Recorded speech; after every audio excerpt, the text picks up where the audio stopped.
Alright guys, today I'm going to be talking about my top 13 most anticipated horror flicks of 2024.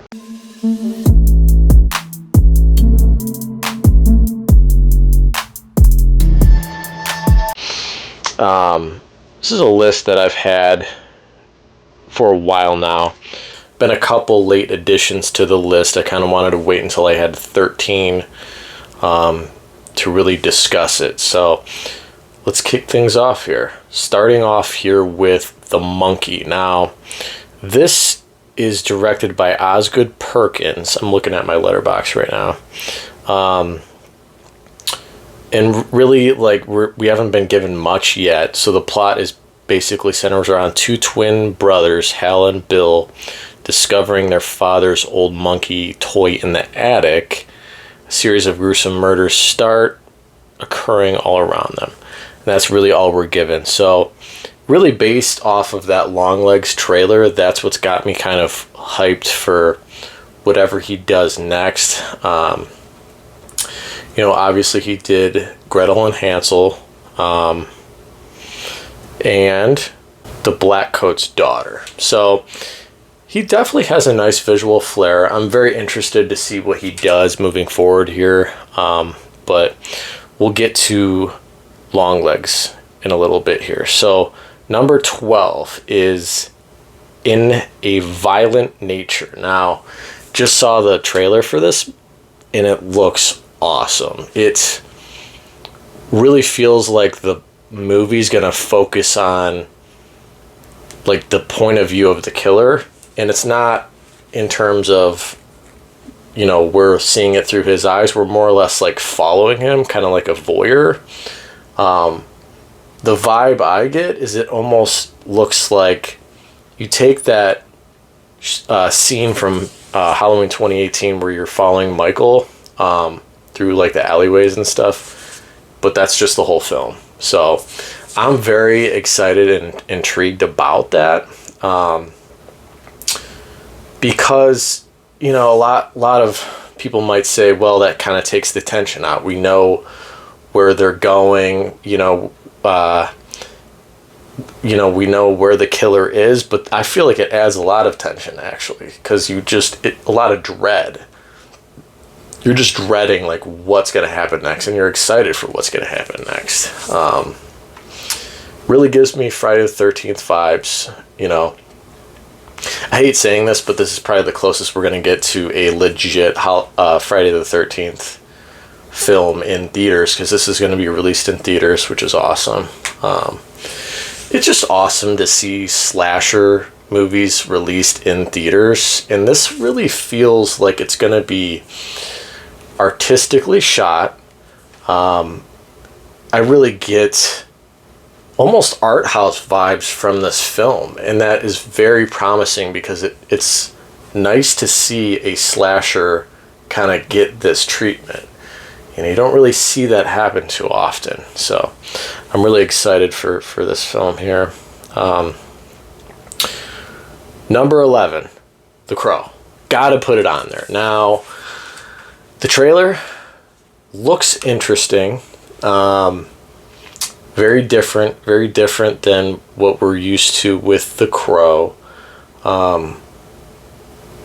There's some things, like, for one, I would probably agree with the sentiment of they should have just had him not be Eric Draven to kind of separate us from that story, He looks so different than what we're used to from that character. And I love Bill Skarsgård. I really do. And I have faith that he's going to do a really good job. I'm kind of conflicted. Like the trailer, I did enjoy the trailer. But there are certain things I'm not entirely sold on yet. Now, it's just a trailer. We're going to kind of see in the context of the film, what we make of it at the end of the day. But there are some things some line delivery that I'm not sold on yet. You do get John Wick vibes with it, obviously. I agree with that as well. But I'm not against that because I love John Wick. So The one thing I would say also is I don't love how brightly lit it is, because, you know, I really just prefer the dark, dreary, rainy aesthetic of what I look for in a Crow film. But that being said, I can watch the original if I want that. So I'm always all about new interpretations and different avenues that, you know, we can kind of take with this franchise here. Because to be honest with you, you know, we have not gotten even a decent sequel. The show is really the closest we got to a halfway decent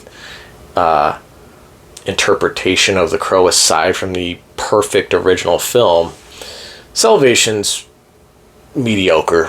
I don't hate that film, but the rest of them are pretty bad.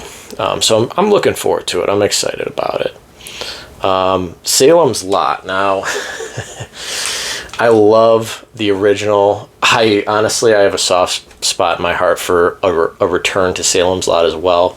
It's bad, but it's fun. It's so much fun. It's so insane that it's just a good time for me, at least. You know, it might not be a good time for most people, but I have fun with it. Yeah, I'm looking forward to it. It's directed by Gary Dauberman. Obviously did Annabelle Comes Home, which I thought was serviceable. I didn't think it was egregiously bad. I didn't love it, but I didn't hate it. I was kind of middling on it, you know, and we'll kind of see what he does. I mean, it's been borderline shelved, it feels like. I mean, I feel like they're going to probably release it on like an HBO Max or something like that, just straight to streaming. So I'm excited to see it. I love Salem's Lot. I think it's due for a new reinterpretation of it. So I'm always down for more King adaptations. Coming up here to Alien Romulus. So excited for this. Now, the trailer 100% has me sold. I could not be any more excited for this film here.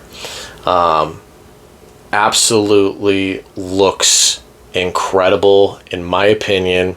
It feels in line with the first three.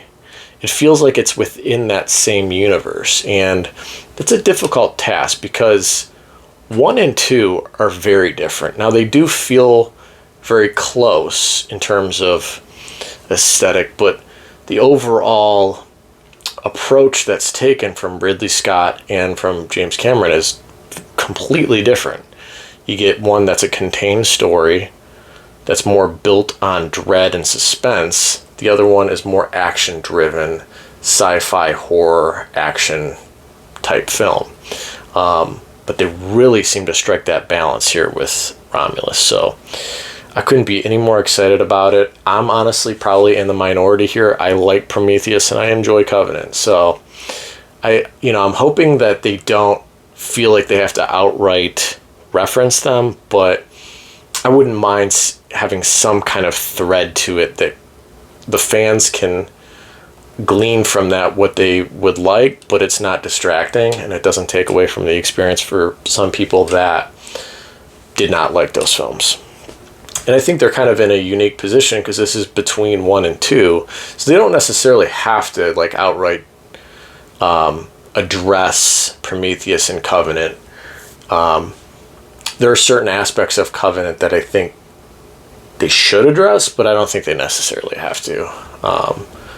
So we'll see what that brings, but the trailers got me sold 100%. Fede Alvarez is incredible. I mean, Evil Dead 2013, honestly, I think it's still underrated. The movie's fucking awesome. I mean, it is absolutely such a gore fest, and in terms of remakes, top notch. I mean, top notch. It's really almost a sequel. Like, you could kind of take it as either a remake or a sequel. It's really interesting. I loved the Evil Dead franchise, and I did like Evil Dead Rise as well. Then coming up here to Faces of Death. Now, this is kind of a remake. So what's kind of got me interested is Dacre Montgomery, the dude that played Billy in Stranger Things. Loved him as Billy. I honestly really enjoy watching, the bullies in different films. I like seeing how insane they are. I think that he did an incredible job. And I was honestly sad to see him go. He was such an asshole in the movie, but he did have a redeeming arc, and I really like that. But I've been interested to see what he's going to do, and so that remains to be seen. It's directed by Daniel Goldhaber, who I have not seen any of his films here. He directed How to Blow Up a Pipeline and Cam. Have not seen either of those. So, looking forward to it. Definitely looking forward to seeing what they bring with that. Coming up to Longlegs. This looks awesome. You get another Nicolas Cage horror film. Love Nicolas Cage. Love the full spectrum of what he brings to film. From Face Off to Mandy. I mean, I really loved him in Pig. I thought he was incredible in it. And the range he has is so wild. I mean, he can put out one of the worst movies ever made and then knock it out of the park with an incredible performance. I mean, he is just all over the board in terms of what he brings to the table. And I'm always here for it. So the trailers got me sold.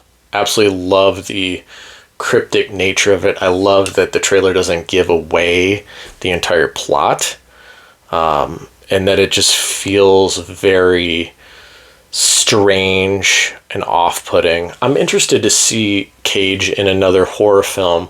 I hope that he kind of plays plays it straight and kind of takes a different approach. He has been in other horror films, but I would like to kind of see him in more of a toned down, kind of playing it straight as more of the everyman.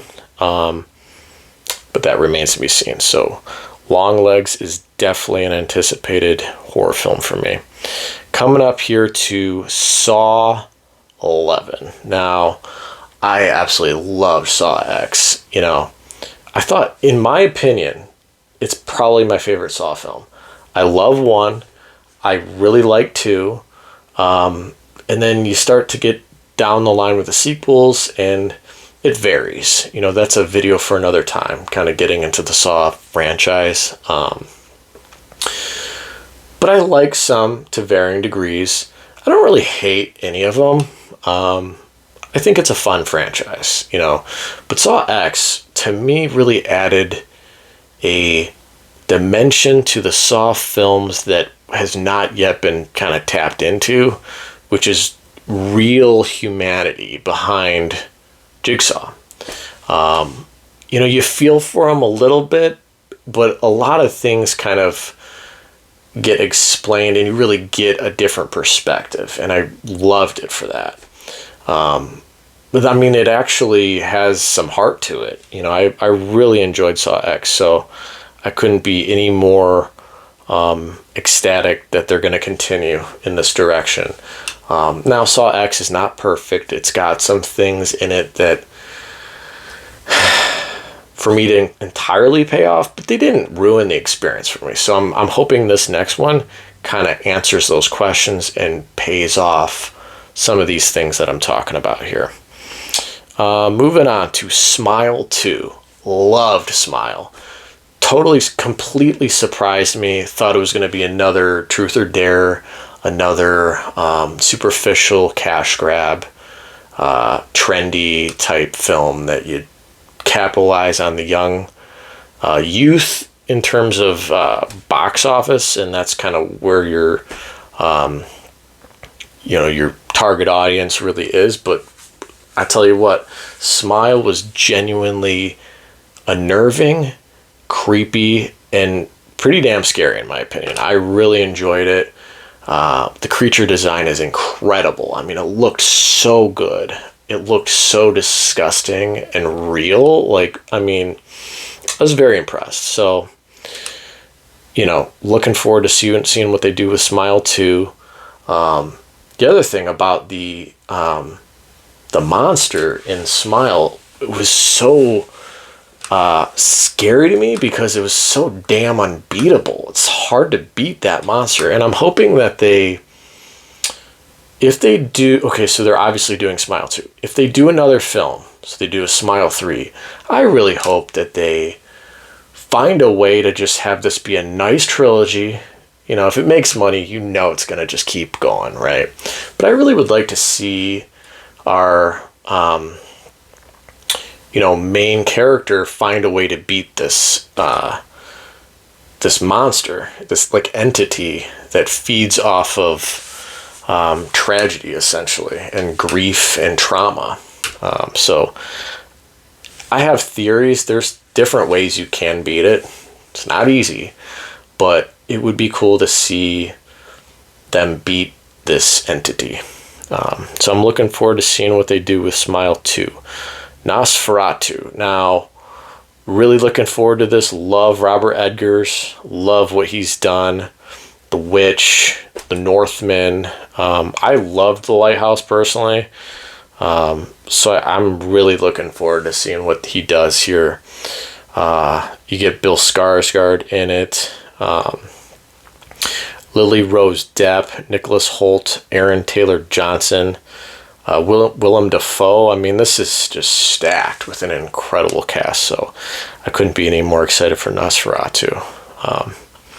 Moving on. Terrifier 3. Love it. Love Terrifier 2. I enjoy Terrifier. Neither film is perfect, but I don't need them to be. All Hallows Eve is what it is. I don't love it. I like art, even though it's not the same actor from Terrifier, the Terrifier films. And then All Hallows Eve 2 doesn't even have art in it. So I'm really looking forward to seeing what they do with this franchise, how they conclude this trilogy. You know, are they going to continue after it, or is this going to kind of be the end of Terrifier? We'll see. I think it's got a lot of potential. I would like to see them kind of wrap it up, you know, in a nice trilogy. If they want to revisit down the road, I would be all for it, but I'd like to see them just kind of wrap this up here in a really satisfying way. Coming up here to my final two. Now, this one here, I couldn't be any more excited about. I'm a huge fan of this franchise. I don't know if I'm in the minority here, but the first Omen, I am very excited about. I love the Omen films. You know, love 1, love 2. I really like 3. I don't hate 4. A lot of people hate 4. And it's ridiculous, but I still really enjoy it. You know, it's directed by the guy that did Halloween 5, and you know, what do you expect? I mean, he was, I guess, fired like 3/4 of the way through filming the movie. It's wild. I mean, it's a good time. I don't love the remake, but it is what it is. It's another one of those shot-for-shot remakes that kind of, does it need to exist? No. I mean, if you're doing the same thing, I don't get the merit of even doing it. If it's just going to be very close to shot for shot, similar to Psycho, you know, what's the point? I just don't get that personally. But the trailers have got me hooked. I mean, I couldn't be any more excited about it. The only thing that I see is clearly this is going to be the mother of Damien, is what we're led to believe. Which kind of leads to a little plot hole if this is supposed to be linked directly to the original, because Damien was born of a jackal. So, you know, I don't know how they're going to tie that in, if, you know, the trailer's kind of misleading us. So we'll see with that. But I'm looking forward to this. I really like the approach, and the trailers look really interesting. And we'll see what that brings. Coming up to my number 1 most anticipated film of 2024, Maxine, hands down. Absolutely love X, loved Pearl. Mia Goth is incredible. Really liked her in Infinity Pool. Thought she was good in Suspiria. I liked A Cure for Wellness. So she is absolutely coming out swinging. She's did an incredible job in both X and Pearl. Pearl, I mean, that monologue is just absolutely incredible. She portrays a delusional person so well. I mean, it is terrifying. She absolutely has done a great job, and I am just praying that this is great, because it'll break my heart if this film is not great, because I absolutely love X and Pearl. So it would just be amazing if we could get like this perfect horror trilogy that really encapsulates a couple different genres. I mean, with X you get a slasher, with Pearl it's more of a character study with slasher elements, set in a different time period. So I couldn't be any more excited for Maxine. What are you guys looking forward to seeing? Let me know in the comments below. Stay tuned for more. Thanks, guys.